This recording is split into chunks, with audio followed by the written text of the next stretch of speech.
Hello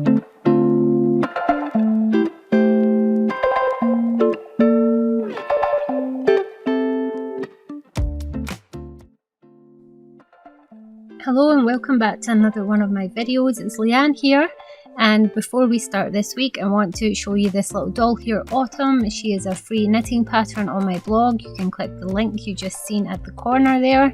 It's a free knitting pattern. I put one up roughly once a month, and these are just some of the little things that I make that are also on my Etsy. So for you knitters, go get yourself a free pattern. Okay, this is Autumn. She's very cute. This week's project is something really simple, as I've not been very well these past few weeks, and I wanted something easy that I could sit and do in just a day or two. These are wood slices. You can get them from Arteza or from eBay or Amazon. They're pretty inexpensive, and I'm just going to seal them with a coat of gel medium. This is basically for the resin coat later on, so resin does not cause lots of air bubbles to come out of the wood. You can seal your wood with anything: an acrylic varnish, a gloss varnish, polyurethane varnish. You basically just want to create a barrier on the wood in case any parts of the wood are exposed when you come to the resin layer.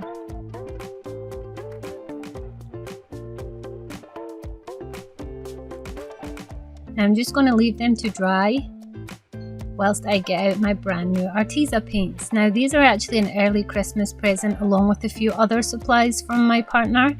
This is the 60 pack of acrylic paints, and I was so excited when these arrived. The colour collection is really quite cool. There is 5 or 6 shades of each colour.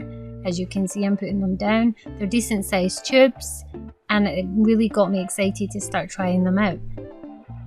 I'm just showing you all the colours here that come in the box. There is a discount code on my blog post for 15% off Arteza products. This is not a sponsored video. We did buy these products ourselves, and the discount code you can find online.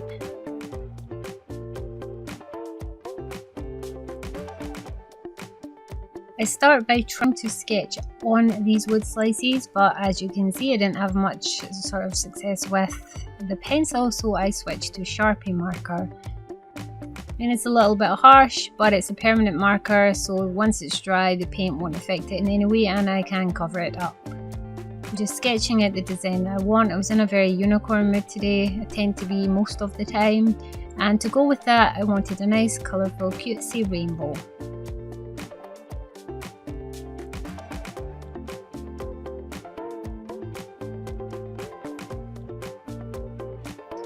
Now I'm just going to get out some of my paint. The first coat of paint will be a white coat. This is just to give myself a good solid base. A nice bright white will also make any colours that I put on top pop. So anywhere I want to be really vibrant and bright, I'll just add a coat of this titanium white. And on my first impressions of the paint was pretty much how smoothly they felt when I put my brush in them. They're just the right consistency. They're very velvety, and when you water them down, they're not too thick, they're not too thin. They still give a good coverage. Some cheaper acrylic paints can become very almost like watercolour paint when you thin them down, but these pretty much kept their opacity, and I really liked them. They felt like a good quality paint, and they're not too expensive either, so it's safe to say I really like these paints, and I will be buying these again when I use them up.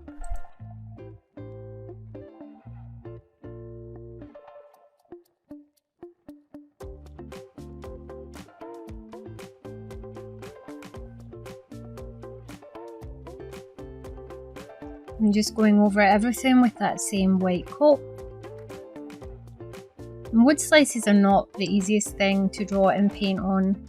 They are not an even surface. You can sand them first and make them extremely smooth, but who's got time for that, to be honest? I like to just get right in there and get started. It was bad enough waiting on the gel medium drying. I'm just making sure everything gets at least one coat of white paint, purely for my colours to pop. Now for some reason I lost the footage where I did the second coat of white paint and then added shadows in the grey and silver. As you can see, they're already on the pieces. I'm sorry about that, I don't know where it went. I'm laying out the colours that I'm going to use for the rest of the painting. I tried to go for the brightest sort of rainbow colours in the pack. So as you can see, this is me. And this is when I really noticed how well these paints water down and go on smoothly. I was really impressed with the texture. I know it's a weird thing to notice about a paint, but I've used a lot of acrylic paints in my life. It's my choice of medium, and really cheap ones tend to go just a bit ugh. These were really nice quality. I really like these paints. I'm really happy with this purchase. I'm just blending all the colours into one another. This was me really just getting a feel for the paints as I'm laying on my base colours. I was always taught when it came to painting to fill in all the white areas first and then start on your shading and detail. So that's exactly what I'm doing. I'm filling in all my white areas.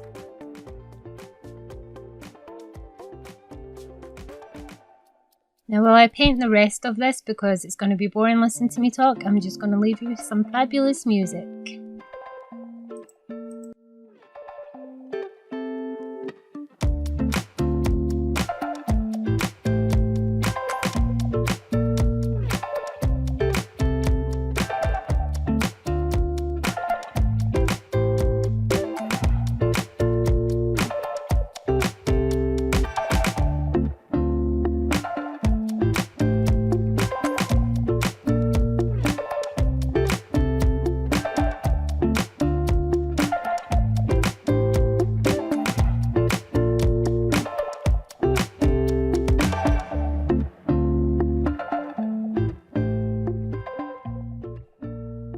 Completely unrelated to this art project, I just wanted to tell you that the book 1 in my series, the Carrero series, is going to be free on Amazon from November the 1st to November the 5th. If you want to get that book, don't forget to check on my blog. I will post links on November the 1st as a reminder to the free book.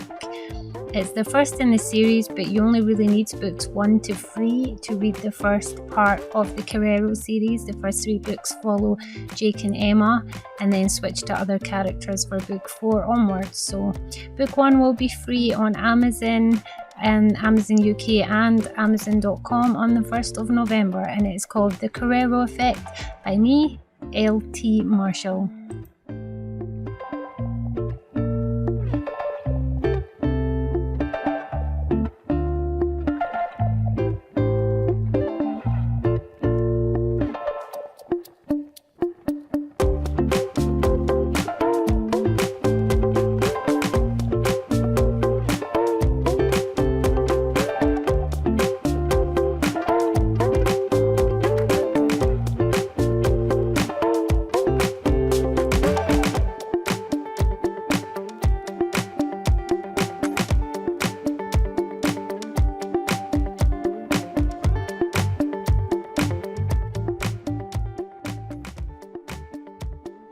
This is where I decide to outline my art. Now, ordinarily I would use a fine liner pen that is waterproof ink, but I couldn't find mine anyway and decided to use a gel pen, which later on I realised was pretty stupid because it does react with the varnish, but I'm just really careful when I come to the glazing layer and try not to move my ink about too much. I would suggest though using a water resistant pen if you're going to fine line anything that you're later on going to varnish over. Don't make the mistake that I did.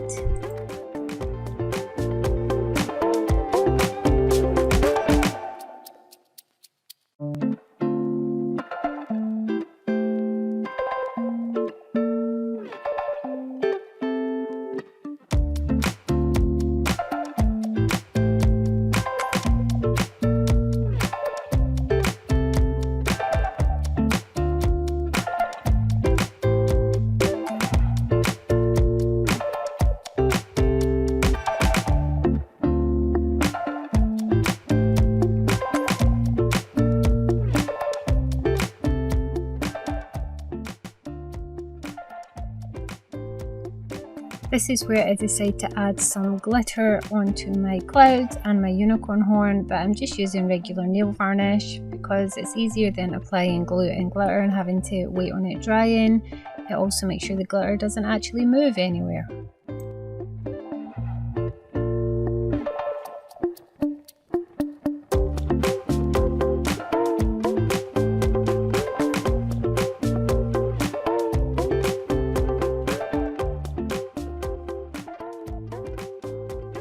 started painting the edges of my piece with a silver Sharpie marker and then realised there's silver paint in the Arteza set, so I decided to switch to the acrylic paint and paint my edges silver. Now I didn't dilute this paint, it just went straight from the tube onto the edges of the wood, and I actually only had to use one coat to cover the edges on my wood with this paint. When it dried it was a little bit more sort of metallic-y, and I don't know what that word is. Metallic-y would be the word I suppose, but when it dried I liked it and I didn't have to give it a second coat.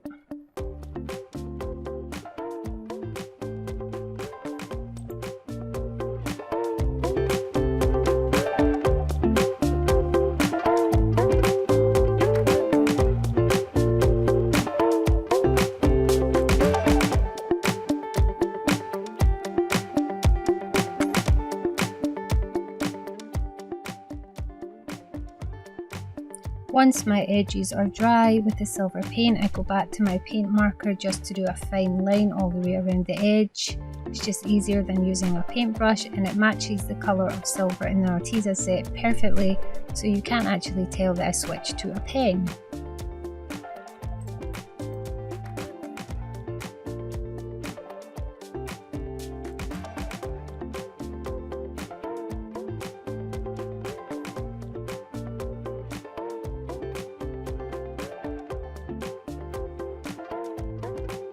Before moving to the next stage, I make sure I heat set absolutely everything to make sure there are no patches that are still wet or damp that may be affected when I add my next layer. I make sure everything's touch dry and I let it cool down before I move on. Now I'm using polyurethane craft varnish to seal this layer. You can use acrylic varnish or yet again the gel medium. You're basically just trying to seal in everything that is on the surface of your wood piece so that the resin doesn't lift anything later. I mainly do this because the ink that I've used drawing around my art is not water resistant and will move when I put the resin on. So if I glaze it all now, I can be very careful and wipe away any of the ink that I do make move with my brush and let it dry before I add my resin.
Now we're on to my favourite part, and I am using my Mastercast 121 resin by L.T.Marshall Resins. There is a link to the resin in my blog post.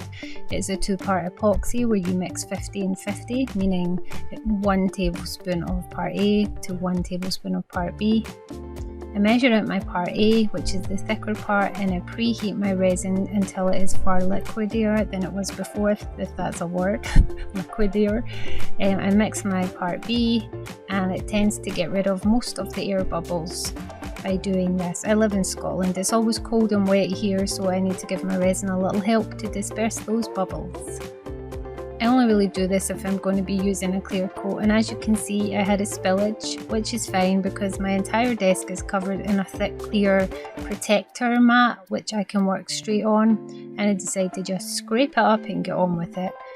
Since being not well, I've been very dropsy and keep having minor little accidents like this.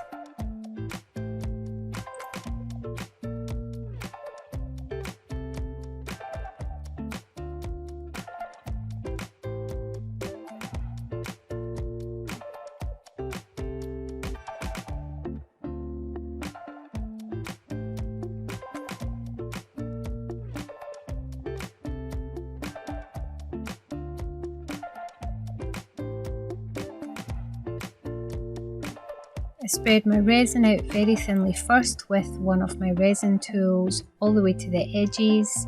I do this because it sets the sort of guidelines of where the resin will pour to when you pour it on. It makes for better doming, less spillages if you do it this way. Basically laying yourself a base coat and then pour the resin on in the middle, as it is self-leveling and will dome to exactly where you have spread that resin.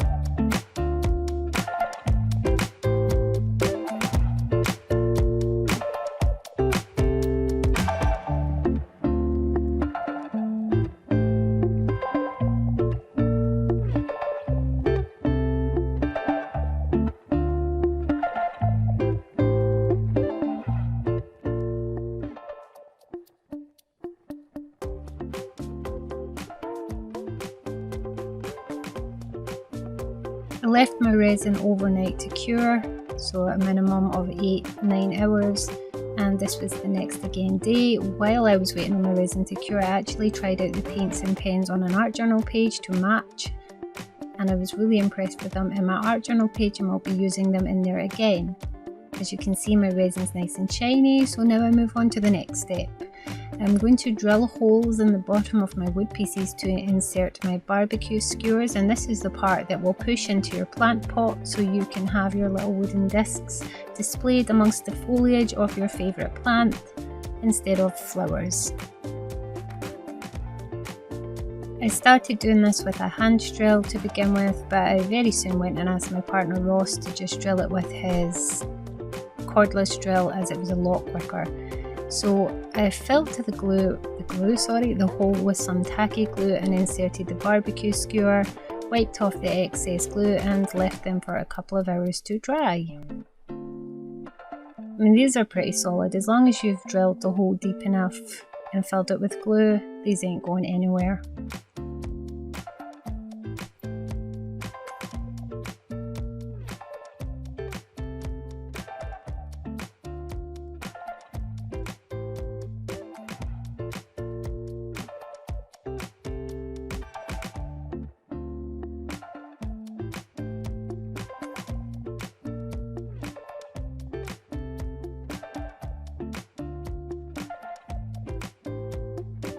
While I am waiting on the sticks to fully dry, I decided to decorate the backs. You can just varnish these and leave them plain, but I like a bit of glitter. I'm a glitter girl and decided they needed a glitter coat before I varnished them. It's important that you do seal the back of your wood. Because they're going to be in a plant pot and come in contact with moisture, there's a good chance that the wood would split and crack, and you really don't want it to ruin the design that you've put in the front of your wood slices. I just spread out this is just basic craft glitter glue for children. I have lots of this kind of stuff in my house as I have two very creative children. And I happen to love this one. It is a silver holographic glitter paint. Once that is completely dry, I'm just going to give it a couple of coats of the polyurethane varnish. And that will be it. Our plant decor will be done.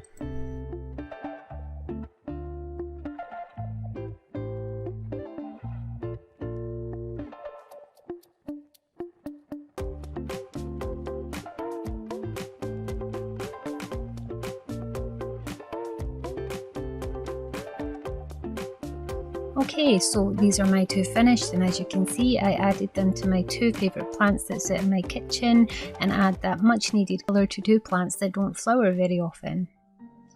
Now, as I said before, I'm also a romance author, so if you're interested in contemporary romance books, I have a best-selling series that you can find on Amazon called the Carrero series. If you look me up, you will find that on November the 1st, one of my books are going free, but you can get free books almost every month with my Carrero series, as we have a free schedule that we do year by year. These are books with a basis in child abuse, survivors of child abuse, strong women, and basically about learning to trust again.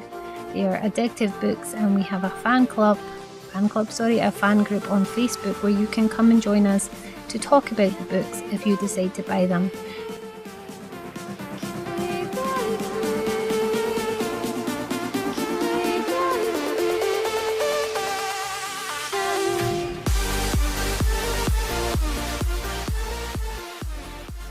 Don't forget to subscribe. I'll see you in the next video. Cheerio, bye.